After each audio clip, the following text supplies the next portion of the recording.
បាទគ្រូជាសួរពុកម៉ែបងប្អូនអតិថិជនរបស់ក្រុមហ៊ុន PVC Curtain ទាំងអស់គ្នាថ្ងៃនេះយើងមកជជែកទៅលើប្រភេទ PVC strip curtain ចំនួន5ដែលយើងមាន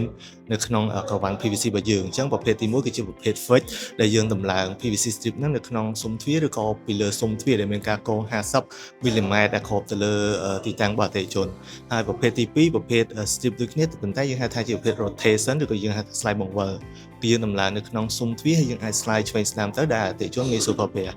ហើយប្រភេទទី3បើសិនជាអតិថិជនទីតាំងរបស់គាត់មាន space នៅចំហៀងអញ្ចឹងគាត់អាចតឡើងទៅលើប្រភេទ fix slide បានដែលយើងអាចតឡើងប្រភេទ fix slide ហ្នឹងនៅពេលដែលគាត់ប្រើប្រាស់គាត់អាចរូតមកបើសិនជាគាត់អត់ប្រើប្រាស់ទេគាត់អាចរូតទៅមកចំហៀងរបស់ផ្ទៃរបស់គាត់ដែលនៅសល់ហ្នឹងហើយប្រភេទទី4ប្រភេទ PVC strip ដែលជាប្រភេទ magnetic អញ្ចឹងប្រភេទហ្នឹងយើងតឡើងអត់កងទេយើងតឡើងគឺទល់គ្នាដោយចុងសងខាងនៃ PVC របស់យើងហ្នឹង